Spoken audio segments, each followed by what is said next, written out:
চলুন সরাসরি আজকের এই ডেটা নির্ভর বিশ্লেষণে ঢুকে পড়ি। আজ আমরা দেখব যখন গোটা দেশ ভোট দেয় তখন আসলে দেশের অর্থনীতির হৃদস্পন্দন বা শেয়ার বাজারে ঠিক কী ঘটে। ভোট মানেই কি শেয়ার বাজারে বিশাল কোনো ম্যাজিক, নাকি পুরোটাই একটা মিথ? চলুন ডেটা আর গবেষণার উপর ভিত্তি করে আসল সত্যিটা জেনে নিই। ১ নম্বর পয়েন্ট, নির্বাচনের দিন বাজারের ভীতি এবং উত্তেজনা। ভাবুন তো, রক্তস্নান নাকি রকেট? ঠিক এই প্রশ্নটাই কিন্তু সাধারণ বিনিয়োগকারীদের মাথায় ঘোরে, বিশেষ করে যখন নিউজ চ্যানেলগুলো ভোট গণনার দিনের সাসপেন্সকে একদম চরম পর্যায়ে নিয়ে যায়। মনে হয় যেন একটা ভুল সিদ্ধান্তেই পুরো মূলধন সাফ হয়ে যেতে পারে। আর কেন এত উদ্বেগ কাজ করে জানেন? এই নাম্বারটা দেখুন, 17.74%। হ্যাঁ, 2009 সালের নির্বাচনের ফলাফলের দিন নিফটি আক্ষরিক অর্থেই একদিনে এই বিশাল লাভ দিয়েছিল। ভাবা যায়, মাত্র কয়েক ঘন্টার মধ্যে বাজারের এমন উত্থান যে কারো পালস রেট বাড়িয়ে দেওয়ার জন্য যথেষ্ট।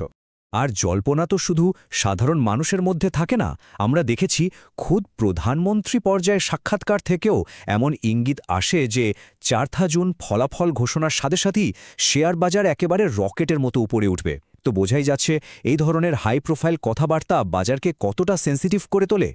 এবার আসি ২ নম্বর অংশে, বাজারের অতীত ইতিহাস এবং ওঠানামা। ইতিহাস ঘাঁটলে কিন্তু এই প্যানিক আর উন্মাদনার পরিষ্কার প্রমাণ মেলে। 2004 সালে এনডিএ সরকারের অপ্রত্যাশিত হারে বাজারে 12.44% বিশাল ধস নেমেছিল। আবার 2009 সালে আমরা দেখলাম ওই ঐতিহাসিক 17.74% উত্থান।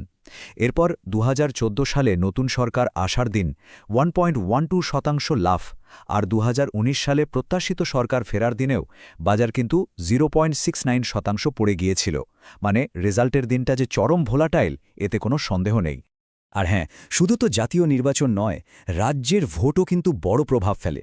যেমন ধরুন 2021 সালের পশ্চিমবঙ্গ বিধানসভা নির্বাচন, যখন এক্সিট পোলের প্রত্যাশার বাস্তবের রেজাল্টে অমিল দেখা গেল, শেয়ার বাজারে সাথে সাথে 2.5% একটা পতন ঘটে।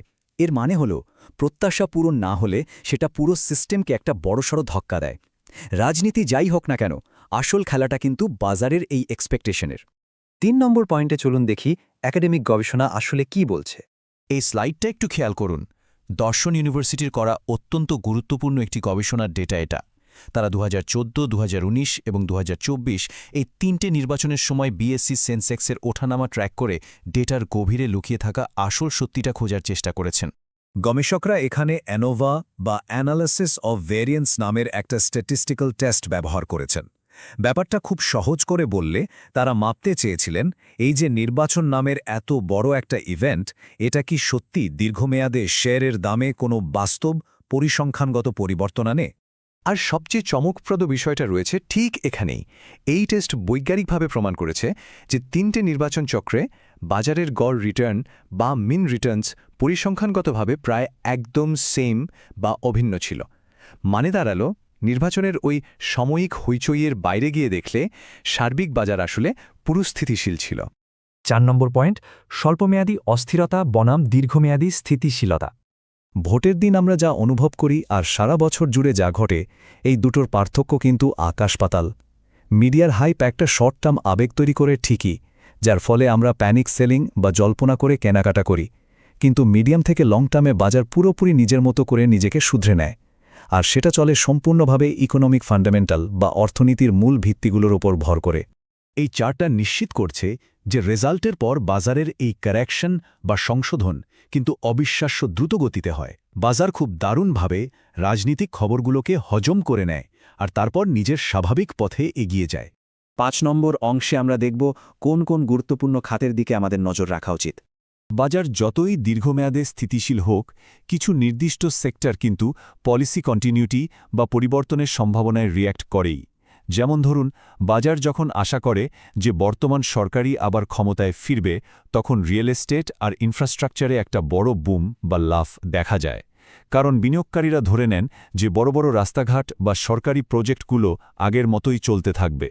বিখ্যাত ব্রোকারেজ ফার্ম প্রভুদাস লীলাধর ঠিক এই ধরনের কিছু সেক্টরকে হাইলাইট করেছে, যেমন ইনফ্রাস্ট্রাকচারে এল&টি বা সিমেন্টস, প্রাইভেট ব্যাংকে এইচডিএফসি বা অ্যাক্সিস, আর এফএমসিজিতে আইটিসির মতো কোম্পানিগুলো। তাদের মতে নির্বাচনের পর এই জায়গাগুলোতে প্রফিট গ্রোথ দেখা যেতে পারে। তবে হ্যাঁ, এগুলো কিন্তু বাজারের সাধারণ পর্যবেক্ষণ, কোনো ডিরেক্ট ইনভেস্টমেন্ট টিপস নয়। 6 নম্বর পয়েন্ট, স্মার্ট বিনিয়োগকারীদের জন্য বিশেষজ্ঞদের পরামর্শ। তাহলে এই যে সাময়িক একটা শোরগোল, এর মধ্যে একজন স্মার্ট বিনিয়োগকারী কি করবেন? একাডেমিক এক্সপার্টদের পরামর্শ খুব সিম্পল। 1. রাজনৈতিক খবরে ইমোশনাল হয়ে ট্রেডিং করবেন না। 2. ব্যবসার ফান্ডামেন্টালের দিকে কড়া নজর রাখুন। 3. পোর্টফোলিওকে অবশ্যই ডাইভার্সিফাইড রাখুন। আর 4. লং টার্ম অ্যাপ্রোচ বা দীর্ঘমেয়াদী চিন্তাভাবনা বজায় রাখুন, কারণ বাজার খুব দ্রুতই বাউন্স ব্যাক করে। আর এই স্লাইডটি ওই গবেষণার চূড়ান্ত উপসংহারকে দারুণভাবে তুলে ধরছে।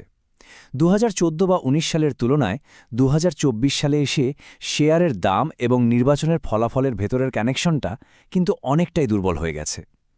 এর মানে হলো আমাদের শেয়ার বাজার এখন আগের চেয়ে অনেক বেশি পরিণত, যা পলিটিক্যাল সাইকেলের উপর আর ততটা নির্ভরশীল নয়। যেহেতু বিনিয়োগকারীরা এখন সময়ের সাথে সাথে অনেক বেশি যুক্তিবাদী আর স্থিতিস্থাপক হয়ে উঠছেন, আজকের এই আলোচনার শেষে এসে একটা প্রশ্ন কিন্তু জাগেই। আমরা কি এমন একটা যুগের দিকে এগোচ্ছি যেখানে রাজনৈতিক খবর বা নির্বাচনের ফলাফল আমাদের শেয়ার বাজারকে আর একটুও টলাতে পারবে না? ভাবুন তো একবার। আজকের এই বিশ্লেষণে আমাদের সাথে থাকার জন্য অনেক ধন্যবাদ।